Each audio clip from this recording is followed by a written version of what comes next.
Hello സുഹൃത്ത്, നമസ്കാരം. JDS current അഫേഴ്സിലേക്ക് സ്വാഗതം. ഇന്ന് ഡിസംബർ 21, ലേറ്റസ്റ്റ് കറണ്ട് അഫേഴ്സുമായി JDS current affairs.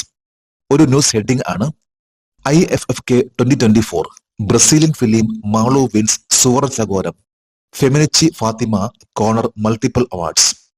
International film festival of Kerala 2024 അവസാനിച്ചു. ഇതിൽ ബ്രസീലിയൻ ഫിലിം ആയിട്ടുള്ള മാളു ആണ് സുവർണ ചകോരം നേടിയിട്ടുള്ളത്. അതുപോലെ ഫെമിനിച്ചി ഫാത്തിമ ഒന്നിലധികം അവാർഡുകൾ നേടി. ഫിലിമായി ബന്ധപ്പെട്ട ഒരു ന്യൂസ് ഹെഡിംഗ് ആണ്. ഇന്നലെയായിരുന്നു IFFK, അതായത് international film festival of Kerala അവസാനിച്ചിട്ടുള്ളത്. നമുക്ക് ഈ കറണ്ട് അഫേഴ്സിന്റെ ഡീറ്റെയിൽസിലേക്ക് പോകാം. 29ാമത് കേരള രാജ്യാന്തര ചലച്ചിത്രമേളയിൽ മികച്ച ചിത്രത്തിനുള്ള ഗോൾഡൻ ക്രോ പെസന്റ് സുവർണ ചകോരം അവാർഡ് നേടിയ ചിത്രം മാളു. 29ാമത്തെ കേരള രാജ്യാന്തര ഫിലിം ഫെസ്റ്റിവൽ ഇന്നലെ അവസാനിച്ചു. ഇതിന്റെ അവാർഡ് ചടങ്ങായിരുന്നു ഇന്നലെ കേരള ചീഫ് മിനിസ്റ്റർ പിണറായി വിജയൻ നടത്തിയിട്ടുള്ളത്. ഇതിൽ ഏറ്റവും ടോപ്പ് ലെവൽ വരുന്ന ഒരു അവാർഡ് ആണ് ഗോൾഡൻ ക്രോ പെസന്റ് എന്ന അവാർഡ്. അത് സുവർണ ചകോരം എന്നറിയപ്പെടുന്ന ഗോൾഡൻ ക്രോ പെസന്റ് അവാർഡ് ആണ് ഏറ്റവും ടോപ്പ് ലെവൽ വരുന്ന അവാർഡ്. ഈ അവാർഡ് നേടിയിട്ടുള്ള ചിത്രമാണ് മാളു. ദ ബെസ്റ്റ് ഫിലിം എന്ന ചിത്രം ലഭിച്ചിട്ടുള്ളത് മാളു എന്ന ചിത്രത്തിനാണ്.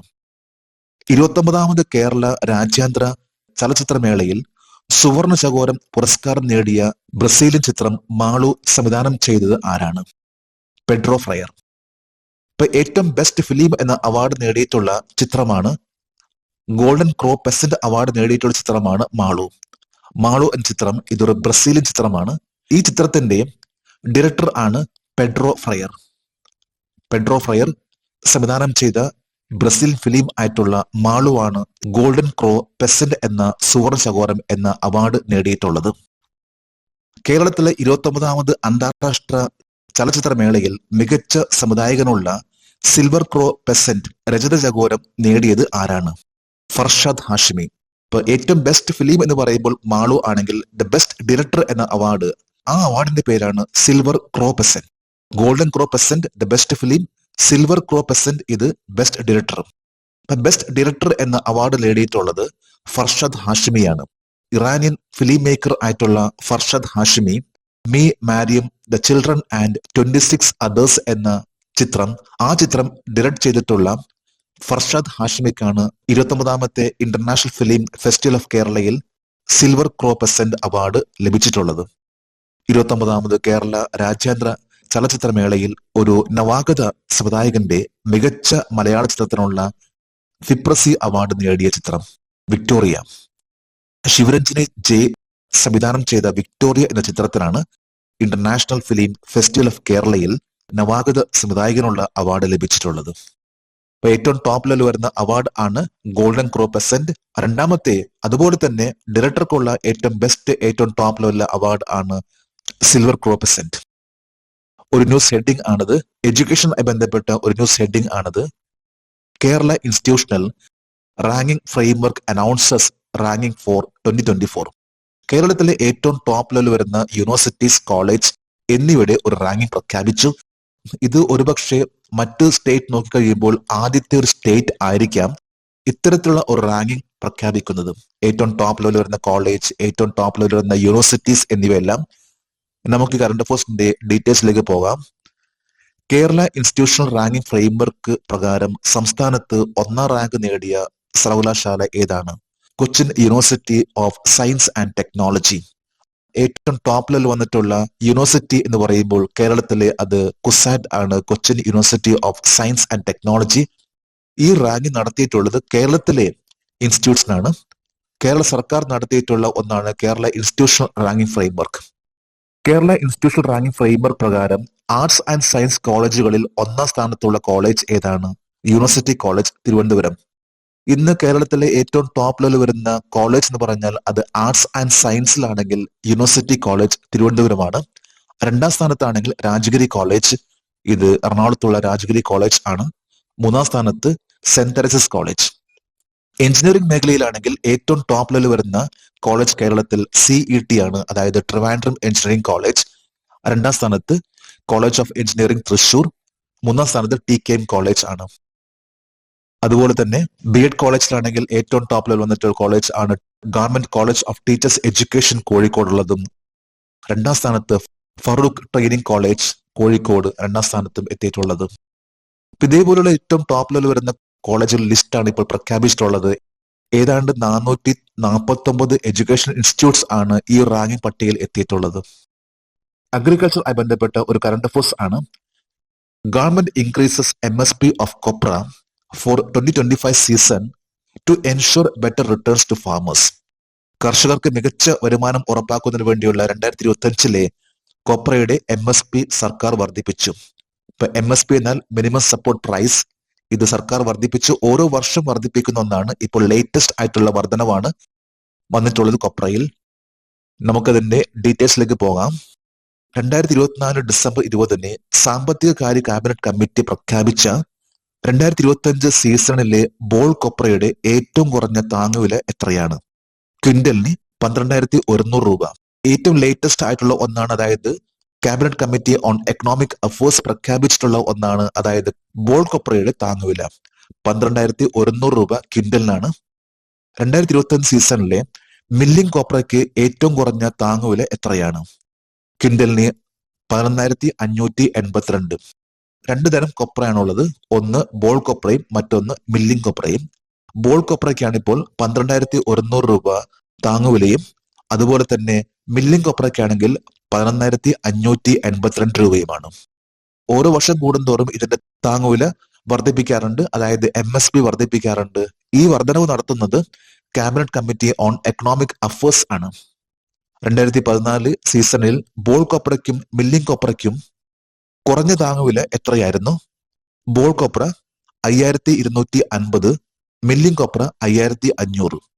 അതായത് 2014 10 വർഷം മുമ്പ് ബോൾ കൊപ്രയ്ക്ക് 5,250 രൂപയായിരുന്നു. അതുപോലെ തന്നെ മില്ലിംഗ് കൊപ്രയ്ക്കാണെങ്കിൽ 5,500 രൂപ.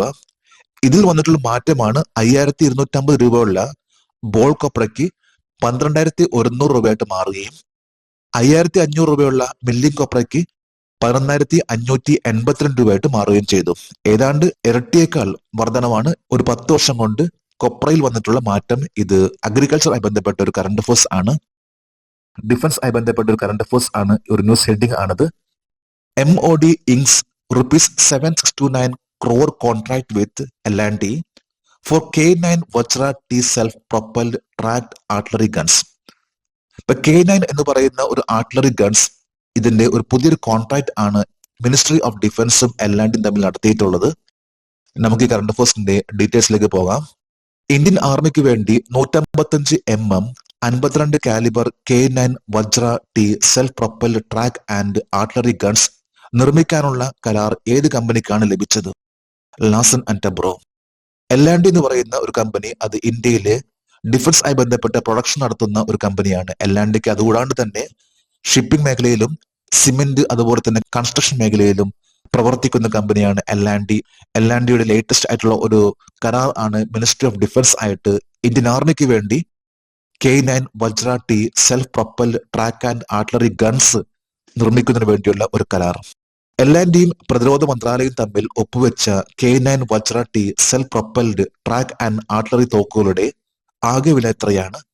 7,628.70 കോടി രൂപ. അതായത് 7,628.70 കോടി രൂപയുടെ ഒരു കരാർ ആണ് മിനിസ്ട്രി ഓഫ് ഡിഫൻസും L&Tയും തമ്മിൽ നടത്തിയിട്ടുള്ളത്. ഇന്ത്യൻ ആർമിയിലെ ആർട്ടിലറിക്ക് വേണ്ടിയുള്ള ആർട്ടിലറി ഗൺസ് ആണത്. ഇതിന്റെ പേരാണ് K9 Vajra T self propelled gun. Ministry of ഹെൽത്തിന്റെ ഒരു കറണ്ട് അഫയേഴ്സ് ആണത്. Over 1.3 crore TB cases reported in India in last 5 years. കഴിഞ്ഞ 5 വർഷമായിട്ട് 1.3 കോടി TB കേസസ് ആണ്, ക്ഷയരോഗമാണ് റിപ്പോർട്ട് ചെയ്യപ്പെട്ടിട്ടുള്ളത്.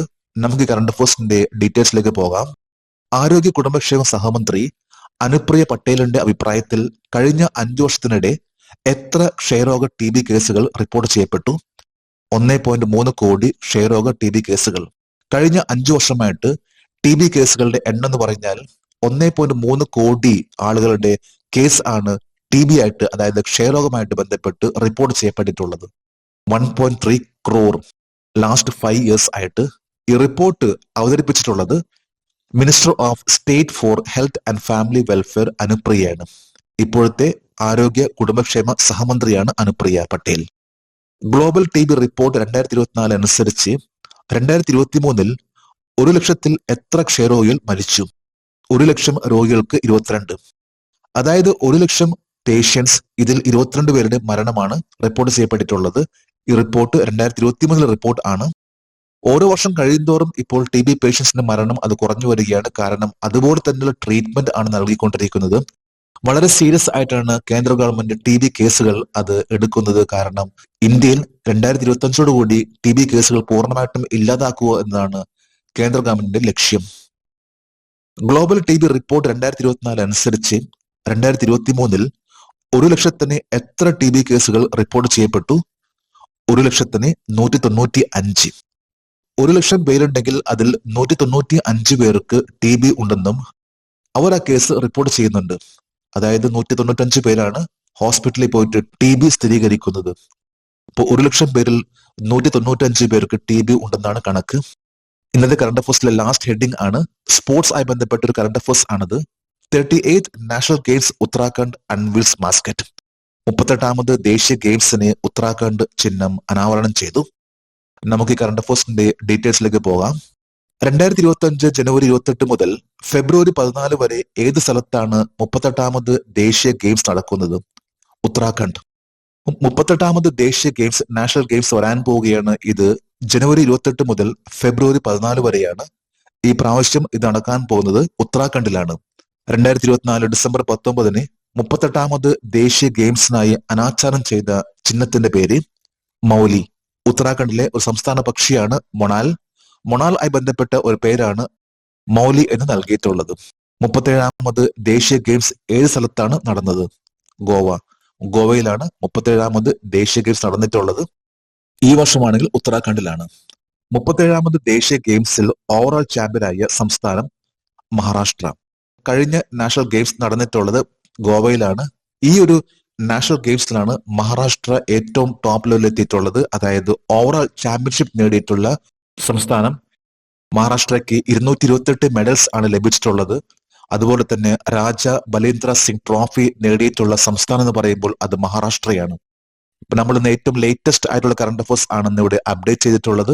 ഓരോ പ്രാവശ്യം ഇതുപോലെ തന്നെ നമ്മൾ അപ്ഡേറ്റ് ചെയ്ത് പോയി കഴിഞ്ഞാൽ നമുക്ക് ഓരോ കോമ്പറ്റീഷനിലും എവിടെയും നമുക്ക് നന്നായിട്ട് പെർഫോം ചെയ്യാൻ സാധിക്കും. നമുക്ക് നാളെ വീണ്ടും പുതിയ കറണ്ട് അഫേഴ്സുമായിട്ട് കാണാം. Thank you very much.